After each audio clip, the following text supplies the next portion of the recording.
Having it all, if this is the result that you're looking for, then here is how you could do it. And I want to use examples from my clients' lives and clients' results, as we have created several of these examples recently. And I feel so proud of my clients for having done this. And I would like to share with you what was required for us to achieve the goal of having it all, whether this means work, whether this means personal life, whether this means family life, whether this means health or money or all of the above. So some of my clients who come to me when they work with me individually, they feel like they want to get all of their life parts together and in order or in a way that feels good to them instead of just keep prioritizing work the way that they did before, right? So a lot of my clients tell me that all my life, my work has been my central part of my life. I have neglected everything else outside of my work. And now I would like to get back to prioritizing other parts of my work as well as um, being successful at work, right? And when we do this work, when we start this work, a lot of the times my clients have concluded things mistakenly or concluded things based on mistaken um, or erroneous assumptions. And I will explain in a minute what that looks like. But they keep either staying in the survival state, which then does not allow them to go and like plan the future, or even if they get out of the survival state, they keep getting in their own way with their own conclusions or with their own objections as to how what they want is not possible. So as I mentioned in my celebration post recently, where we achieved amazing results for one of my clients in terms of not only prioritizing the work, but also prioritizing her personal life and starting a relationship and deciding to have a child and getting ready for having a family and settling in one place and changing jobs to a new one. All of this were possible after us having worked through a lot of the mindset part, but also emotional part, and especially the part about how she's capable of achieving those outcomes that she wants to. And the way that I was thinking about is that it is literally like we have options of having different types of consciousness. And by consciousness, I mean the mindset, the unconscious part of the mindset that we have the ability to change in a way that achieving what we want becomes so much easier rather than it becomes a struggle story the whole time. And I have been exploring more and more as to how I can help my clients get to really seeing that their consciousness, by consciousness, I mean the conscious part of their mind as well as unconscious part of their minds, how they are currently achieving those goals so challenging and how we can get it rewiring or reprogramming, whichever the way you call it, basically changing certain belief systems, changing certain ways of doing things differently, and then achieving those goals become like a obvious and no-brainer, right? And that's exactly what we have done with this client, where we went from this is never possible. She was telling me that because I've prioritized my work the whole time, meeting someone else that I really love and want to build my family with is impossible. Um, and then a lot of judgments around how dating sucks and all of these things, right? And then having children, can I really do this on my own or with a partner? That's another topic. And feeling like, is that even possible, especially in times like this where the security level and stability level is very shaken? And then the third part is, can I keep doing the job, or can I keep doing the job that I really like instead of sacrificing my job life, right?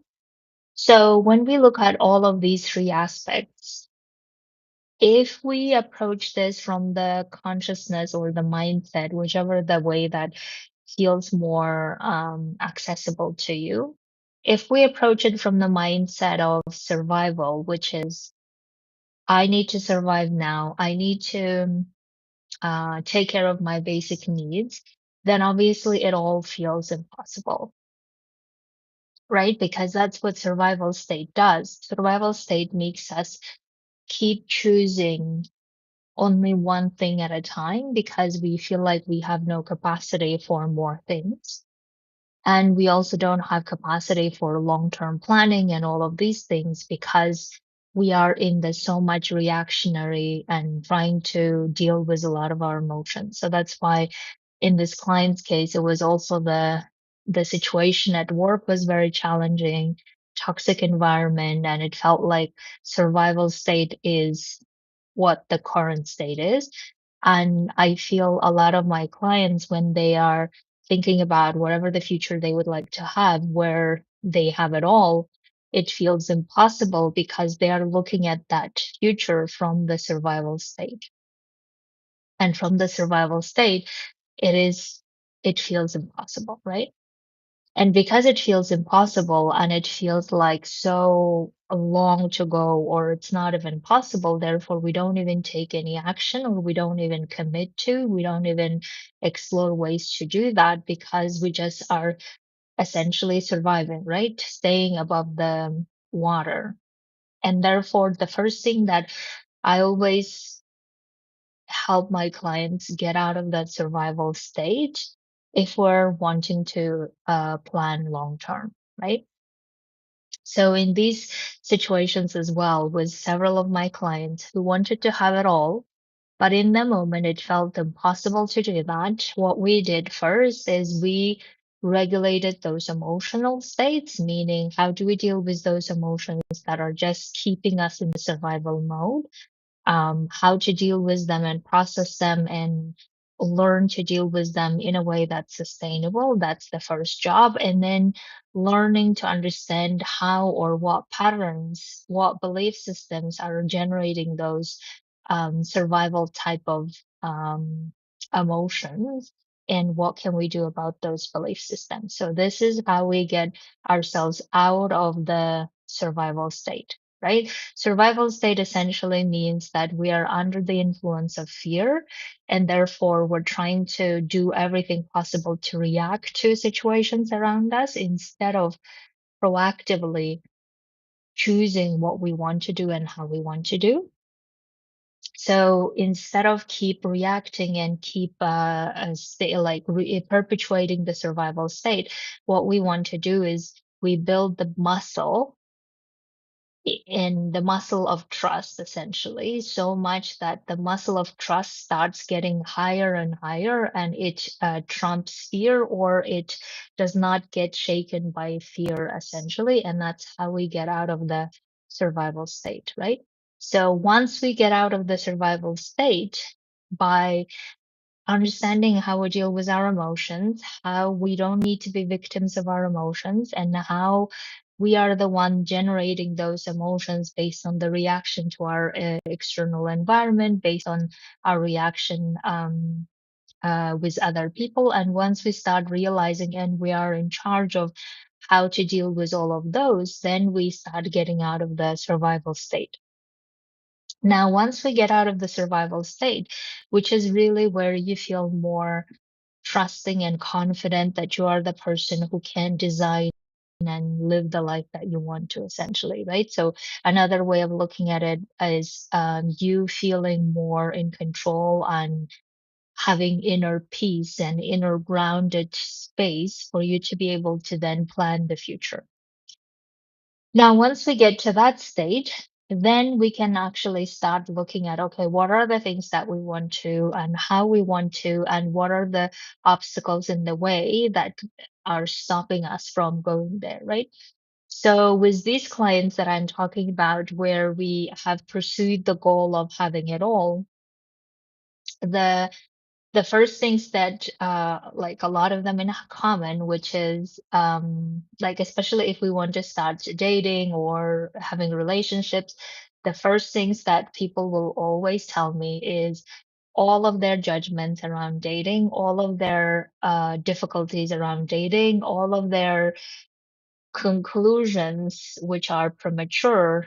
And the reason why it's premature because later they actually met the people they love and build the family. But the reason why it's premature is because a lot of humanitarians who come to me, they just have this assumption that they're not going to meet the person and the love of their lives because they don't exist somehow, right? So this assumption of the person that I want does not exist. It's a waste of time. The apps suck, and all of this is not possible, and this is not possible, and that's not possible. And they have just concluded based on maybe a few tries or based on their survival energy or based on their past, which is also a very important distinction, right? A lot of humanitarians, when they start coaching with me and we start talking about the past, they carry a lot of the burden from the past as to if it took me this many years to find that guy who was great, but we couldn't have a family. Now I'm not going to wait another this many years. These are the erroneous assumptions that many of my clients have, and this might be also true for you. So then what we do is we question them, we question our assumptions, but most important, the question I always want people to have is what are we trying to achieve here by standing in our own way? Right? Because whatever the objection that we have about how this is not possible, how that's not possible, what we're really saying is we are willingly putting those objections in front of our goals. So instead of like going for the goals and trying to remove as many objections or obstacles as possible, we keep adding more obstacles, right? Because even think about it, whatever the thing that you believe is the reason why you're not dating, for instance, maybe it is the app related judgment, maybe it is the person related judgment, maybe it is the past related judgment, whatever the judgments are, you need to recognize that they are the reason why you're not giving yourself and the other person chance. And do you want to keep doing that, right? That's really what I ask my people. I say, okay, whatever the objections that we have here, whether it is related to the app or the person or the past or whoever that we're trying to blame or ourselves maybe, what are we trying to get out of it? Because if the ultimate goal is we want to meet someone and start relationships and then have a family, children, whether you want to have children or not. But if the goal is to meet someone, then if we keep resisting means to meet someone, whether you use the app or not, it doesn't matter, right? So there are lots of different ways to meet people, even if not using the app. And I really start helping my clients get out of their own way. And then after we discuss and debunk all of assumptions and all of this reasons or excuses why they can't meet the person, then they actually start going out and dating and seeing what kind of person they like, what kind of person they don't. And all of this starts happening once we remove all of those obstacles inside our brains, right? So then they start meeting, and then of course there will be um, failures along the way. There will be people they don't like. There will be people who are not the way they want to. There will be people who just reinforce their previous belief about how they will not find the person they would like to, and so forth. And then, of course, we work through those as well. And then the more we start seeing who they're meeting, what kind of person they're meeting, what kind of personalities these people are, we can also understand more of what's going on in the subconscious brain. And that's a beautiful work. You can do that with yourself as well. So the way that you know that you're having the subconscious or unconscious, whichever the way you call it, which we may not have a direct access to, but the way that we're thinking in the deepest way is coming out when we are meeting other people, when we are having our judgments, when we keep meeting the same people with the same patterns. So, for instance, the avoidance patterns, maybe the savior patterns, or maybe other patterns, whatever patterns you start seeing, you start also realizing, those might be still the topics that you are dealing with. So in the dating um, scene, the problems that we need to resolve essentially are whatever objections that we keep having about why we will not meet the person of our dreams, right? And the more we are able to resolve those objections, especially at the unconscious level, by changing certain assumptions, belief systems, and these are the things that um, are done the more we start reflecting and being aware of who we are meeting, what kind of conversations we're having, what kind of judgments we're having. The more we start noticing them and being aware of them, the more we're able to change them. And I keep talking about how I have changed my unconscious brain from being the person who kept meeting guys who I felt like very aggressive and violent driven, because that's how I grew up in a family of violence, to meeting people who never even thought about violence, whether it's physical or emotional violence, being an option, right? And that's how powerful working on the consciousness is.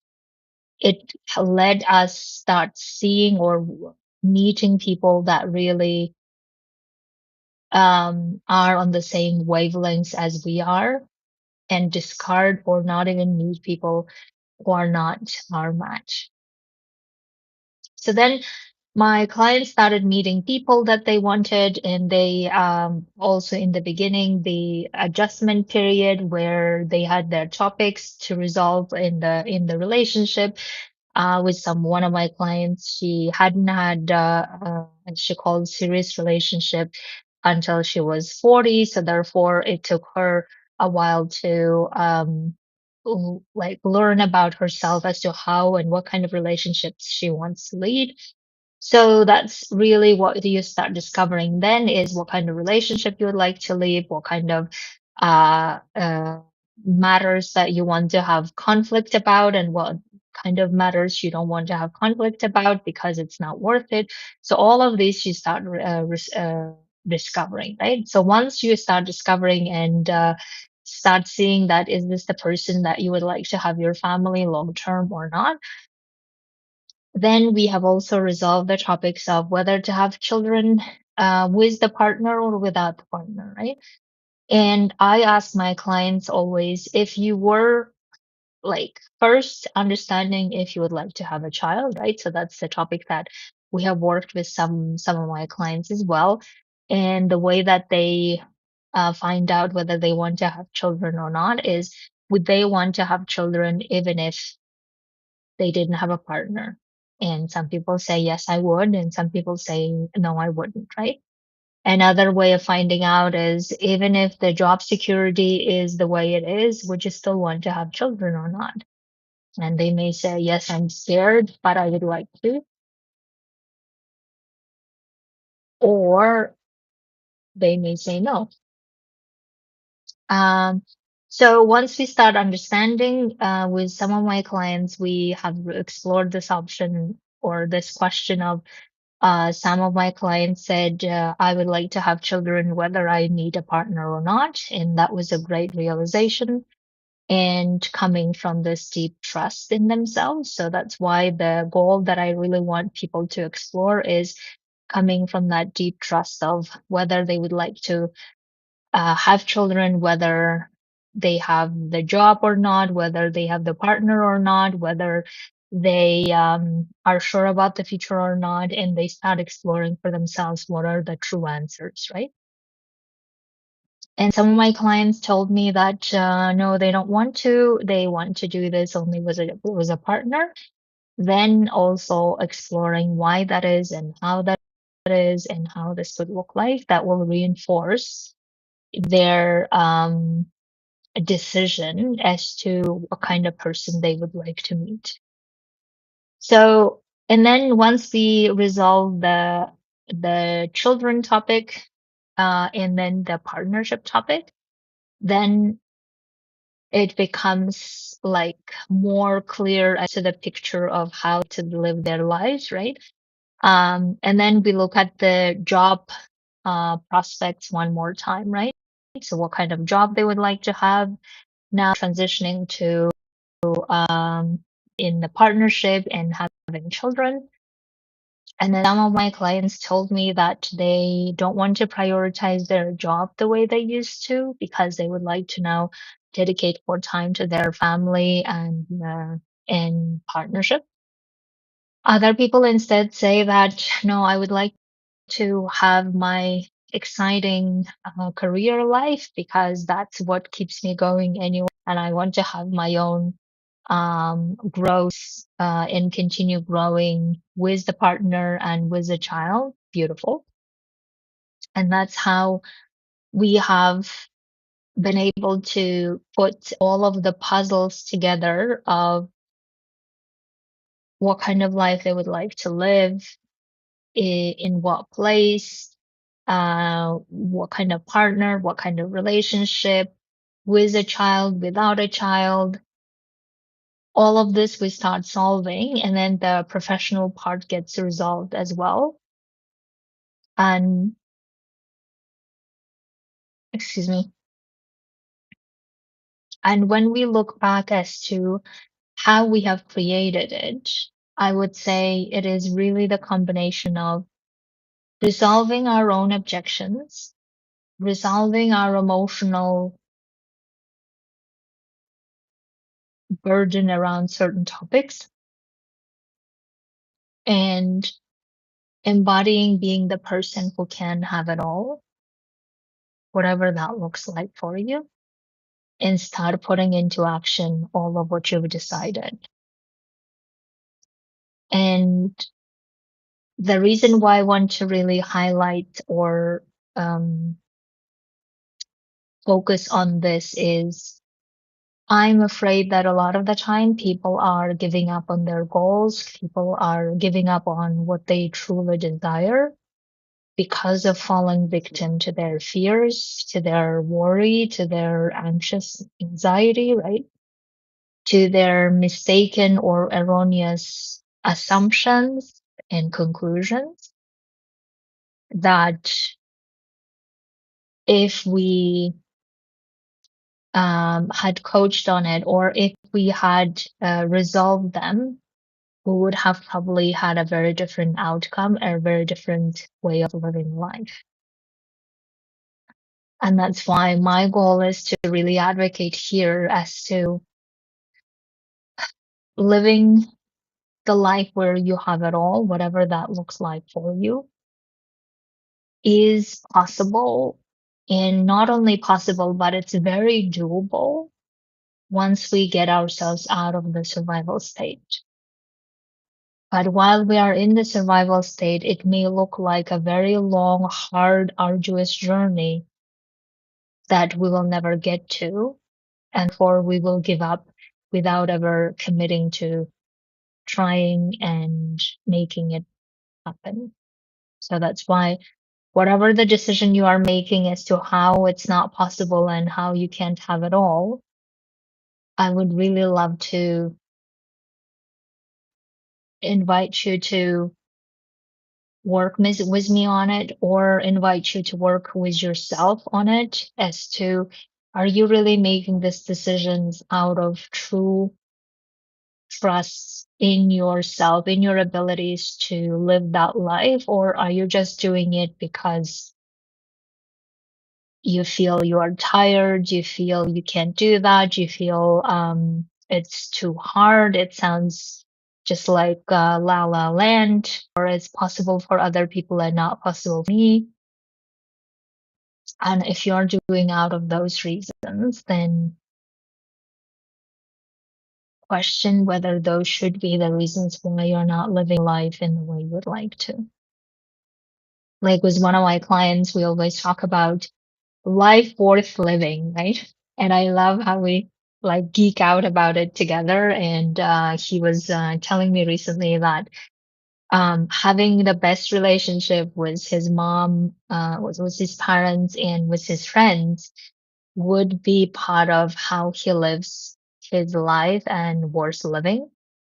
And I was thinking how amazing that is to really define for ourselves what is